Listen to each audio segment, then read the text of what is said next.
አሰላሙ አለይኩም ወራህመቱላሂ ወበረካቱ። እንዴት ናችሁ ሙስሊም ወንድምና እህቶቼ እንዲሁም ኢትዮጵያዊ ወገኖች ሁላችሁ ሰላም ናችሁ ሆይ? እኔ ጋር ሁሉ ሰላም ነው አልহামዱሊላህ ረብል ዓለሚን። አንድ ነገር ልነግራችሁ ብዬ ነበረ። ፎሎ ያደረጋችሁኝ ቪዲዮዎቼ ለሰዎች እንዲደርሱ ሼር ኮፒ ሊንክ ያደረጋችሁትን በሙሉ አመሰግናለሁ። እንግዲህ የነበርኩበትን ቆይታ የልቤን የሚያቅ ፈጣሪ አላህ ሱብሓነሁ ወተዓላ ሰበብ አደረገኝ። አንዱ ቪዲዮ አሁን ወደ 1 ሚሊዮን አካባቢ ቪው ደርሷል። ሰበብ አደረገኝ እስልምና በእኔ እንዲሰማ፣ እስልምና በእኔ እንዲነገር፣ እስልምና በእኔ እንዲታይ፣ እስልምና ለእኔ በዓለም እንዲዳረስ ሰበብና ምክንያት አደረገኝ። በጣም ነው ፈጣሪን የማመሰግነው። ይሄ የውጫችንን አይደለም አላህ የሚመለከተው የልብን ነው። አብዛኞቻችን ከልባችን ሐሳብ ጋር ተጣልተን ነው የምንኖረው። እኔ ደግሞ ረጅም ዓመት ረጅም ጊዜ ፍጹም በሆነ ቅንነትና ተቆርቋሪነት ሳልፈራ ሳልደነግጥ እንዲሆናለሁ እንዲያሆናለሁ ብዬ ሳልሳሳ ለራሴ ለክብሬ ለምን ሳልሳሳ እውነትን ፍለጋ ሕያው ምስክር ናችሁ። በዚህ በማህበራዊ ሚዲያ ያላችሁና ተግቼ ነበር የሰራሁት። ጥያቄ ጠይቃለሁ፣ ገስጻለሁ፣ ቆጣለሁ። የነበርኩበትን ደግሞ ነገሮች እንዲሻሻሉ ጥረት አደርጋለሁና ፈጣሪ በመጨረሻ ላይ እውነተኛ መንገድ መራኝ። ይሄ በትክክል የምፈልገውን የምጠብቀውን አንድ ነገር እርግጠኛ ሆኜ ልንገራችሁ። አሰራር የራሱ አጠቃላይ ነገር መንፈሳዊ ሰው ነኝ። መንፈሳዊነትን በጣም ነው የምፈልገውና ያንን በትክክል ላመልከው፣ ልገዛለት፣ ልሰግድለት፣ ፍላጎቴን ልጠይቀው፣ ያዘዘኝን ነገር ላደርግለት የምችል ሪል የሆነ ነገር ነበር የምፈልግ የነበረው። ያንን አሁን አገኘሁኝ። ስለዚህ ሁላችሁም አንድ ነገር ስትሰሙ በቅንነት አድርጉት።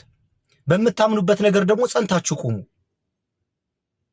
እኔ ለምን እንዲት ይሆናላችሁ ለምን እንዴት ሆናላችሁ ብዬ አልከስም። አሁን እናንተን አልኮንንም። ለምን የነበርኩበት ሁናቴ ነው። ግን በፍጹም ቅንነትና በፍጹም ልብ ፈጣሪን ከፈለጋችሁት ወላሂ ነው የምላችሁ ያገኛችኋል። ለመጨቃጨቅ፣ ለመሰዳደብ፣ ለመዘላለፍ፣ ለመበጥበጥ ከሆነ ግን ፈጽሞ የፈጣሪ መንገድ ማግኘት አንችልም። ይሄ በውጭ እያስመሰልን በውጭ እየሸነገልን ከሰዎች ዘንድ ጥቅምን ምናምን ማግኘት ይቻላል። በጣም ቀላል ነው እሱ። የከተማ ልጅ ነኝ። እንደዛ ማድረግ በጣም ቀላል ነው። ግን በትክክል ይሄ ክብራችሁን ጥላችሁ ስርዓት አድርጋችሁ እውነትን ከፈለጋችሁ እውነትን ታገኛላችሁ። ለምን? አላህ የውስጥን የልብን ስለሚመለከት ለዛ ለእውነተኛ ፍላጎታችሁ መልስ ይሰጣል። ለዛ ለእውነተኛ ፍላጎቴ ነው አላህ የሰጠኝ መልስ የሰጠኝ ለኔ። አሁን ደስ እያለኝ ነው ምሰግደው። አምኜበት ነው። ላመንኩበት ነገር ደግሞ መኖር በቃ ደስ ይለኛል። እኔ ምንም እየተባልኩ በዛ ነገር ላይ መኖር ደስ ይለኛልና እኔ የነበርኩበት ነው። አላህ ብርሃን ይሁናችሁ። አላህ መንገድ ይምራችሁ። ግን በትክክለኛ በቅንነት ጠይቁ፣ ለምኑ፣ ፈልጉ፣ ሻቱ። ያንን ታገኛላችሁ። እርግጠኛ ሆኜ ነው የምነግራችሁና ግን አላህ ሰበብ አድርጎ ይሄ የዚህ ምስክርነት ስላደረገኝ በጣም ነው ፈጣሪን የማመሰግነው። ካሳ ክሶኛል፣ እንደ አዲስ ወልዶኛል፣ እንደ አዲስ ፈጥሮኛል። እና ስለዚህ አልহামዱሊላህ ረብል ዓለሚን ሁላችሁንም አመሰግናለሁኝ። አሁንም ይሄ ነገር ለብዙ ሰው እንዲደርስ ኮፒ ሊንክ ሼር ዲዩት አድርጉት።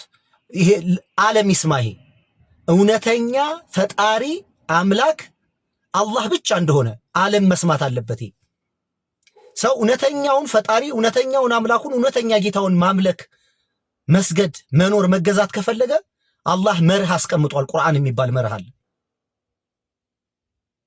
እና ይሄንን በንጹህ ልቤ አምኜ ተቀብያለሁ። ከዚህ ጋር ነው ለዘላለም መኖር የምፈልገው። በዚህም ነው ደግሞ ማለፍ የምፈልገው። ሰላም ዋሉ። መልካም ቀን።